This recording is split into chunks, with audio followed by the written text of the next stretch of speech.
ያንተን ስም እያጠፋች ያለችዋን ልጅ ከኔ ጋር አትሁኝ ብትላት ትክክለኛ ነገር። ምክንያቱም አንተ ልጁን አላመንክም፣ እሷም ያንተ ልጅ ነው እያለች ነው። ጊዜው እስከሚደርስ ደግሞ ለህግ ማመልከት ትችላለህ፣ ስሜን አጥፍታለች ብለህ ማለት ነው። ሀይሚ ግን ምንም ሳታደርግህ ጭራሽ አንተ አስረግዛል የሚባለውን ነገር ሁሉ ተሸክማ አብራህ ለመኖር መወሰኗ ነው በአንተ ፊት እንድትዋረድ ያደረጋት። እኔ ካንቺ ጋር አቁም ያለው ምትላት ለዛ ነው። እንደውም እኮ ሀይሚን ልትመሰገን ይገባል። ለምን መሰለ? አብራህ ያለችዋ ልጁ ያንተ ሳይሆን ያንተ ነው እያለች ነው። ይሄን ሁሉ ነገር እየሰማች እንደ ሴት ለሴት ይሄ ይከብዳል። ይሄን ሁሉ ነገር ተሸክማ አብራህ ልትሆን መወሰኗ ራሱ አንድ ትልቅ ነገር መሆኑን መረዳት አለብህ ባይ ነኝ። ለማነጻጸር ራሱ አንድ ላይ ይቀርባሉ እንዴ ስታያቸው? ሀይሚ ስንት ዘመን አብራህ የነበረችዋ ልጅ አሁን ትላንትና መታ በሆዴ ውስጥ ያለው ልጅ ያንተ ነው ያለችውን ሴት ከሀይሚ ጋር ማወዳደር ምን የሚሉት ነገር ነው? አሁን እያደረክ ያለው ነገር ልክ አይደለም። የምሬን ነው የምልህ። ቢያንስ ለሀይሚ ክብር መጨነቅ ነበረብህ። ለሀይሚ ያለህን አመለካከት መናገር እንኳን ከፈለግ ለብቻ ነበር ማናገር የነበረብህ እንጂ ትላንት ከመጣች ሴት ጋር ሀይሚ ፊት ከዚህ በኋላ አንቺ ከኔ ጋር መሆን የለብሽም ማለት አልነበረብህም። ልክ አይደለም። ለምን መሰለህ? እቺ በሆዴ ውስጥ ያንተ ልጅ ይዣለሁ የምትለዋ ልጅ ምን ይሰማታል? የልብ እኮ ነው የሚሰማት። እኔ ከሀይሚ እኩል ሆንኩኝ፣ ከሀይሚ እኩል አቴንሽን ተሰጠኝ፣ ከሀይሚ እኩል ነው ብሩኬ ለኔ ያለው አመለካከት የሚል ሀሳብ በውስጧ ያድራል እኮ። ቢያንስ ይሄንን ውሳኔ ስትወስን እንኳን ለዚህኛዋ የእርጉዟን እኔ አላቅም፣ እሷን እንደፈለግ። የሀይሚ ነገር ግን ስለሚያሳስበኝ ነው።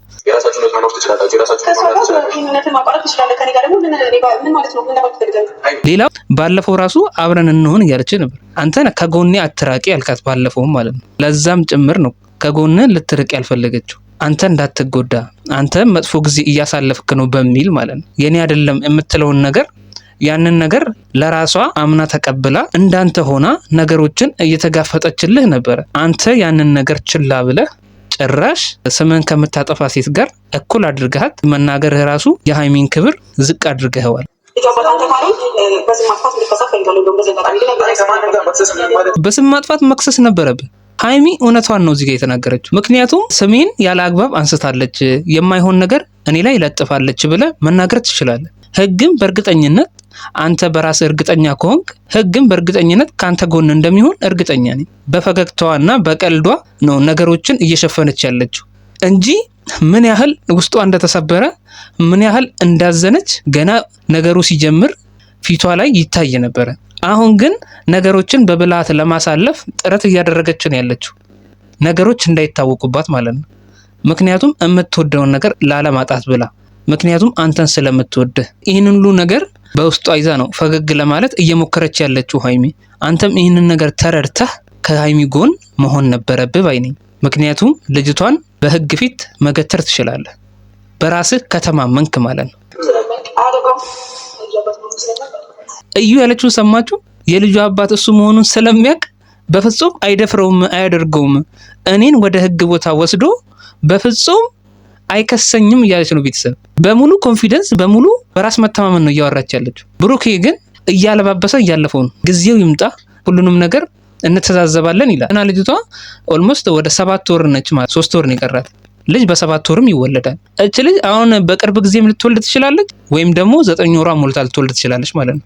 ብሩኬ እኛ አንተን ልናምንህ እንፈልጋለን፣ ግን ልጅቷ በራሷ ተማምና እየተናገረች ያለችው ሀይሚ ፊት እንደዚህ እየተናገረች ልጁ የራሱ እንደሆነ ስለሚያውቅ ነው የማይከሰኝ እያለች ለሀይሚ ምን ይሰማታል? ምን ያህል ልቧ እንደሚሰበር አስቡት ቤተሰብ። የምትወደው ሰው እንደዚህ አይነት ነገር አደረገ እየተባለች እሷ ግን አሁንም አብረኝ ሁን እያለችው እሱ ጭራሽ አብሬሽ ካንቺ ጋር መሆን ከብዶኛል ማለቱ ምን ይሉታል ቤተሰብ? እስኪ ውድና የተከበራችሁ የጨረቃ ፋሚሊ፣ የሰው ጭንቀት የሚያስጨንቃችሁ፣ የሰው ደስታ የሚያስደስታችሁ ውድ የሀገሬ ልጆች እንዴት ናችሁ? ሁሉ ሰላም? እኔ ጋር ሁሉ ሰላም።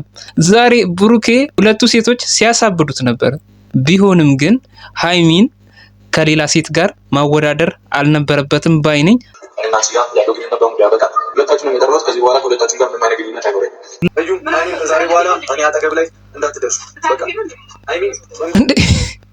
ኧረ ቤተሰብ ቆይ ብሩኬ ኧረ እያበደ ነው። የምሬን ነው የምላችሁ፣ ጤነኛም አይመስለኝም። ትላንት ከመጣች ሴት ጋር ታወዳድራታለህ?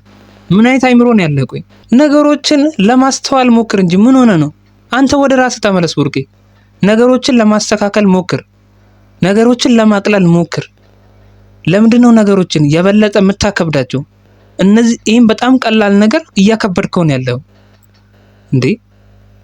አንተ ነገሮችን ስታከብድ በመሃል የምትወዳቸው ሰውና የሚወዱ ሰዎች እየተጎዱ ነው ያሉት። በዚህ መሃል እነዚህ ሰዎች ልባቸው እየተሰበረ ነው የሚሄደው። ገባ? ስለዚህ እያንዳንዱ እርምጃህን በጥንቃቄ ለምንድን ነው የማታደርገው እንዴ? በጣም ቀላል ነገር እኮ ነው። በቃ ልጁ እስከሚወለድ ብለህ ከምትጠብቅ የሃይሚን ሞራል እንደዚህ በመስበሯ እዩ ቢያንስ ዋጋ ልትከፍል ይገባል፣ በህግ ማለት ነው። እንደዚህ ካደረግ ለሃይሚም ብርታት ይሆናታል። አንተ እዚህ ጉዳይ ውስጥ እንደሌለህበት ትረዳለች። አንተ አሁን እየተነሳብህ ያለው ነገር በሙሉ የስም ማጥፋት መሆኑን ትረዳለች ሃይሚ። አንተ አንድ እርምጃ ስትራመድላት ማለት ነው። አንዱ እርምጃ ምንድነው? እዩን መክሰስ አለብህ በስም ማጥፋት። እየገባህ ከሆነ እማወራው ማለት ነው።